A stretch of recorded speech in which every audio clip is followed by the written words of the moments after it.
There's a channel called Antonio Talks. He has a main channel called Antonio Speaks. On each one, there's 34 videos or so. I've been watching them all. He's got a lot of subscribers, but more importantly, he's got a lot of commenters. This is what you want as a YouTuber. You want that dialogue. You don't want bots all over your damn comment section.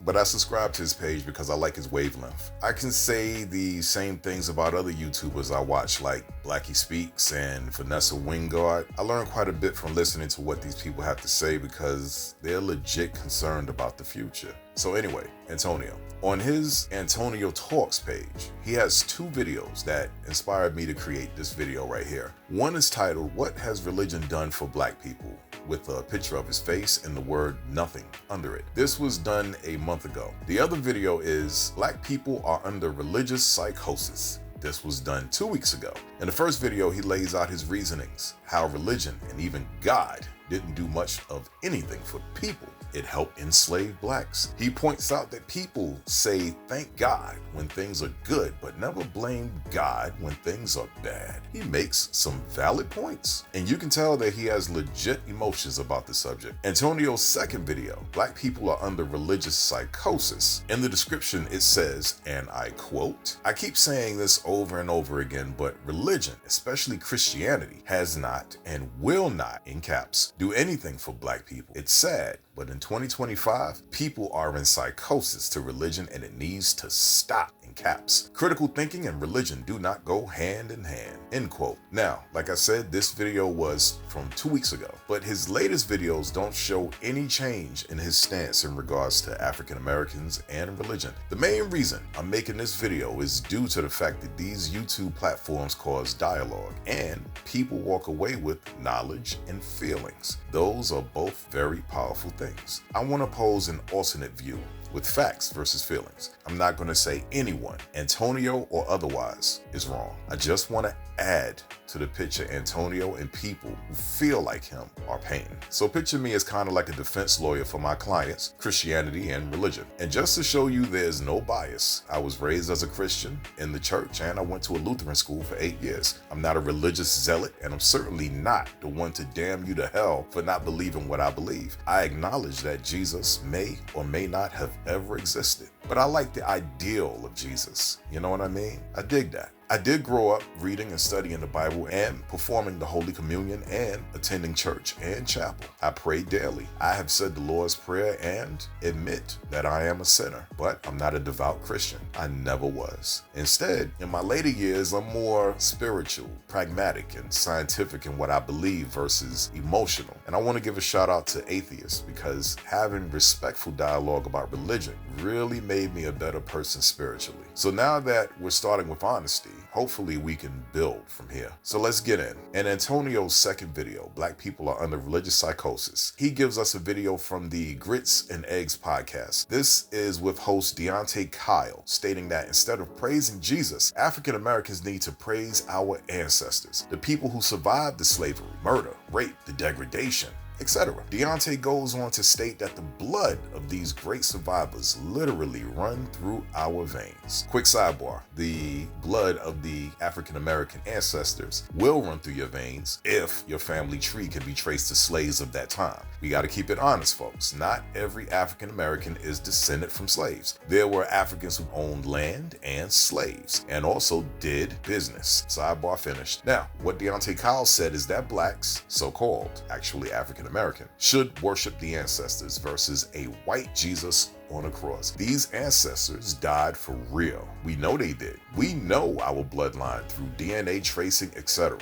Deontay was respectful. He said if you believed in Jesus, cool, but don't dismiss the ancestors. Now, for the most part, I agree. I've agreed for years, and unlike most folks, I have the receipts. As a matter of fact, I want to touch on what Deontay Kyle said for a spell. Don't worry, I'll get back on Christianity, but we need to expand on why our ancestors, particularly the African American ones, were so important and need to be praised. On my old channel, I made these videos pointing out this exact truth. African Americans and our black culture both have a legitimate and traceable legacy. From from the blood and the bone to the building and innovation of this entire nation that they erroneously call the quote-unquote United States. Don't look so united over the last 10 years, folks. But it's historical fact. Western settlers came here, decimated the Indians, took the land little by little, leaving the Native Americans with nothing. And then they established a color system of white and red for European and Indian, respectively. These self-proclaimed white people did not want to do the work of tilling the land and every other laborious task, and they eventually brought over so-called blacks and Negroes, aka African human beings, to do the work. This went on for over 245 to 250 years until slavery was outlawed. That's how much free work and innovation African Americans have done from the start, and we haven't even finished innovating America. Crazy. Slavery was outlawed with the Emancipation Proclamation in 1863 or 1865. My memory is always a bit sketchy. Sometimes you just know too much. But if you do some quick math, right? 2025 minus 1865. That's this year minus the year our ancestors were freed from bondage. You get 160 years. We were slaves for at least 245 years. That's longer than we have been free, folks. And during these 160 years of freedom, quote unquote, self-professed white folks hated that. And so Jim Crow laws, lynching, and burning lasted from late 1800s through 1900s until 1968, when the United States government said that segregation was unconstitutional. 1968. Now, my parents remember the 1950s. They went through segregation. They're both 75 and 80 years old. I was born in 1973. My generation is the most free of all my ancestors and the most financially wealthy. Again, 1968 was when segregation was deemed unconstitutional. It's only been about 60 years or so since that date. We should not be surprised by the racism we are seeing today. We should also not be surprised that old bastards, 60 and above, are the ones fanning the flames of it. Yet, despite all the covert and overt racism, like discrimination for buying homes, redlining, educational disparity in our neighborhoods, etc., African Americans still survive. We still innovate just like our ancestors. It is in our fucking DNA to make something out of nothing. That's called ingenuity, folks. Ingenious is what we have the potential to be on any given day. But unfortunately, in many instances, we create, then it's taken from the culture. The inventor erased, and the invention is commercialized. Rinse and repeat. That is part of our ancestral history as well. And since Black culture keeps letting that happen, we have to acknowledge the truth. What we create is for everyone. Black culture isn't stingy. It doesn't segregate like white culture. For instance, when we had black clubs, white folks were allowed. Our music is for everyone, etc. You can go down the line. Our ancestors created and shared with the world, whether they had a choice or whether they had no choice. There was no such thing as a black culture until the slaves of America invented it, because there was no such thing as a black human until ignorant European explorers, or Aethiops, so-called by the Greeks. That means burnt face, or Zanzibar, a Persian term for the land of the blacks. Before our ancestors were sold and sent here, Africans did not call one another black. That would be stupid. It was tribal and regional identification. It was language identification. That black shit came with the European explorers visiting Africa for the first time. Negro land, out of pure ignorance. So once those Africans came here to America, they were so-called black, Negro, nigger, and other terms alien and foreign to them. So whatever these so-called blacks did, from uprising to food to music, inventions, etc., would eventually be known as Negro roots or black culture. White man called us black, so we ran with it and created a brand new culture that has ties to Africa and America. If we stayed in Africa, half of American culture is technology and architecture. Robert Robinson Taylor and Paul Revere Williams, folks, look it up, would not have ever existed here. Black culture was organically invented as a direct opposition to oppressive white culture our ancestors faced. Black culture is a righteous culture. It seeks to balance the immorality of white culture. It's powerful and world-building, but money, theft, and the erasure of its inventors are the only things that can destroy it. That's where white culture comes in. Basically, y'all black niggas better stay down for white culture. Black culture says, fuck you, we're human beings and we aren't any man's slave. White culture said, y'all niggas are stupid. Black culture said, word, hold my college degrees and inventions while I create another genre of music for y'all white folks to dance to. It's a constant back and forth. White culture says so-called blacks ain't good enough and violent, and we keep showing how ignorant and divisive and violent white culture truly is and has been from the start. White culture started that white black shit. Everything fucked up and trickled down from there. So hell yeah, the ancestors should be praised. African Americans that have that lineage should feel as proud as having the blood of any king or queen. If your family tree traces back to America of the 1600s on, the very fact that you're alive today is because your ancestors were intelligent enough to survive a bunch of states that were united against them. So Deontay Kyle makes a valid and provable scientific point. Like he said, it's in your DNA. So raise your glasses to the ancestors, damn it. Now, as you watch the video, you see that Antonio is in full agreement and even excited about Deontay's words. It's validation for his own opinion. Now, in the same video, Antonio proceeds to put up video footage of people who disagree with Deontay's opinion on praising the ancestors. One person said, Deontay is going to hell, etc. This further validates Antonio's stance that religion, especially Christianity, has not and will not, in caps, do anything for black people. I mean, look, you've got so-called black Christians saying that another black man is going to hell simply for saying that we have to acknowledge our ancestors over a white Jesus on a cross. If you're black and you're Christian, where's the forgiveness? How is that Christian? Yeah, so if you're Christian, atheist, a fan of Antonio's channel or the Grits and Eggs podcast, I'm not here to set y'all straight on anything, but I do want y'all to have the full facts since you guys want people to critically think. Let's go to Antonio's quote. Religion, especially Christianity, has not and will not, in caps, do anything for black people. He is allowed to have an opinion. I'm on facts. This as a statement is historically correct and incorrect. It's correct because most slave owners in America were Christian, which did not help so-called blacks. But there's levels to everything in existence. That's one of the observable universal laws. See, you've got your wannabe Christians, which are 90% of the people then and now. These are those who go to church, praise God on Sunday, and sin for the other 6 days in the name of Jesus. Then you've got your 10% and even maybe closer to 5% during the times of slavery, and even today, that's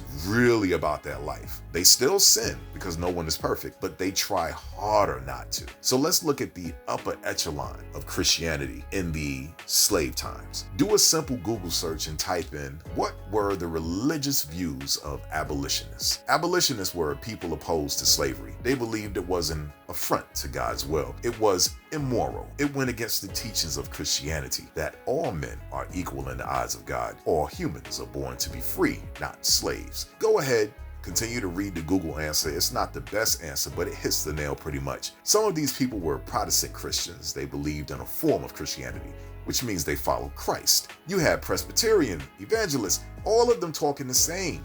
Slavery was a societal ill. It was wrong. Again, these were Christians representing Christianity that helped so-called black people. My point is this: I can tell you right now that without these Christian abolitionists like Quakers and others on that list, well, they estimate that 450,000 slaves were shipped to America. Again, estimation. Without abolitionists, there would have been tens of thousands of family trees cut very short. Maybe even more than that. Tens of thousands of humans is a big fucking deal, especially considering that each pair of humans were able to survive and thus reproduce, creating bloodlines that stretch centuries. But maybe you can't get past that tens of thousands number. How about this? Without Christian abolitionists, slavery in the United States would have lasted much longer than the 240 some odd years that it did. Think, abolitionists were the only reason that society thought slavery was wrong. Without their voice, there would have been no sympathy, no other social opinion to consider. Plus, some Christian abolitionists were undercover, yet influential in changing laws. Others, like Frederick Douglass, were out in the open, writing well-stated arguments against slavery. Christian abolitionists affected social opinion. So knowing what we know about abolitionists, ask yourself a very simple question, whether you are Antonio,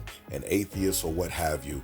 What would have happened if there were no human beings that believed in any God at all? Because the main thing you want to consider is, Most of the people that owned slaves were God-fearing, and they were sick, savage, and immoral. So what in the hell would have happened to those poor African-American slaves if everyone surrounding them were godless human beings? So when you say that religion has no place and doesn't help, I would believe that if you look through the annals of history, heroic people, including abolitionists, most people that choose to go against the majority for the cause of righteousness are followers of some sort of religion. John Brown was a radical abolitionist. He was brought up a Puritan. Now, Puritans are on a whole nother level, y'all. Puritans are like, do what you will to my body. My soul is already in God's hands as you kill them.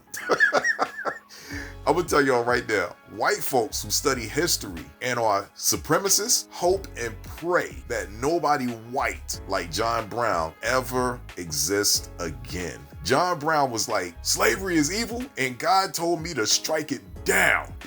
John Brown is the shit. They killed him, and I think his son or his sons, I don't know, they were all radical, but don't quote me on the son's part. I really think they did kill him and his sons though. But anyway, John Brown, Christian, radical, but Christian. So we've already established that even though Christian white culture and self-professed white people established a culture of division, slavery, and physical abuse of those slaves, it was the Christian abolitionists who just happened to be there to inject morality, mercy, equality in a society that was clearly only concerned about whipping, enslaving, castrating, and raping human beings of African descent. Basically, the 10% saw the other 90% as sinners, maybe even demonic. They were most certainly savage in their treatment of another human being of God. So it's a historical fact. Christianity and those who more faithfully followed it saved thousands of African lives. However, it's also a fact that Christianity and those who profess to follow it enslaved African lives in the first place. Now you may think that damn Christianity is a gift and a curse, or is it?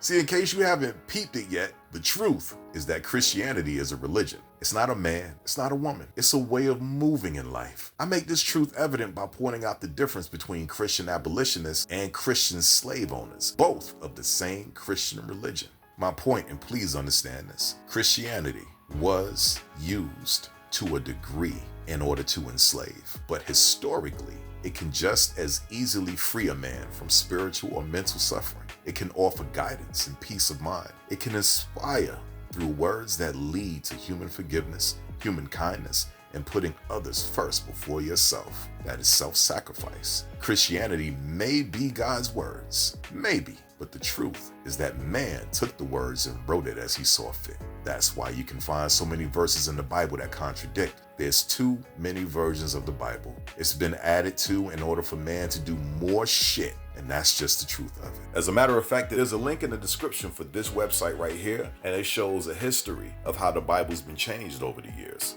It's worth checking out if you want the knowledge. There's way more commandments than 10. Man said, fuck that shit, let's big up those 10. And most of us can't even follow 10. If we break things down to the one, the base where it all starts, the little thing that everything is built on, what enslaved Africans and so-called blacks, Christianity was not it. It was chosen as one of the tools for enslavement. Christianity was merely words, and those words had power only because they were enforced with the threat of death and the pain of the whip and worse. The truth is that most of our last names were beaten into us. Malcolm X stated this fact many times. African belief and Bible passages were reinforced with ignorance because slaves weren't allowed to read and thus not allowed to critically think. They weren't allowed to consider the Bible's word versus their human slave master. These were superstitious and ignorant human beings. Ignorant meaning that you just don't know. Even the Indians thought guns were fire sticks before they knew better. When they learned it was guns, they said, oh shit, we could use these on white people. Let's get them. Think, if the slaves could read the Bible, then Christianity wouldn't have enslaved them. Think about it. Christianity did not enslave the abolitionists. The abolitionists knew the same Bible as the slave masters. And though it's a fact that Africans knew of Christianity before being brought here, it was the typical European embellishment of it. I'm gonna tell y'all right now, the minute a Christian missionary shows you a Caucasian Jesus is when you know you're being bamboozled. The Bible said skin of bronze, hair of wool, folks. The Bible also said Jesus had burned feet and a sword in his mouth, but let's ignore that one. Skin of bronze, hair of wool. Bronze is sunburned or darker, and hair of wool is curly or even kinky. Even though there's no pictures of Jesus, they don't even have a body, follow the word and you'll imagine Jesus as more Middle Eastern, Palestinian colored. Easy. That's if you follow the description. Basically, Jesus looked like David Blaine and maybe was able to do magic tricks. If Jesus did any of the type of stuff that David Blaine does, I would have thought he was the Messiah myself. The point is though, these Africans were indoctrinated by those Christian missionaries to follow the European look of Jesus. They ignorantly believed that these Europeans were Jesus's bloodline or his people, and to disobey his people, they would receive the wrath of God. What truly enslaved the African people of America was the threat of death and pain. Those two things have historically worked to enslave a human being. No matter what point of human history you want to research, it would not have mattered what god or religion the ancestors were faced with. As long as there was a threat of pain, violence, and death, a smart human, one that wants to survive, will get with the program. Exhibit A, the Maslow's hierarchy of needs. Now, this was created in 1943 or so by Abraham Maslow, I believe. This is real. It's used by psychologists, though it has been debated as missing some things. Meanwhile, the Willie Lynch letter or speech has been deemed a hoax. But even if it's not, it was said or done in the 1700s or 1800s. Let's compare the hierarchy of needs created in 1943 to the actions of slave masters in the 1700s and 1800s, well before the hierarchy of needs was ever invented. If you look at the hierarchy of human needs, the very first block, you'll see that our physiological needs must be met or a human won't even sniff the higher ranks of the pyramid because a human would die. Notice the top two of the pyramid are self-actualization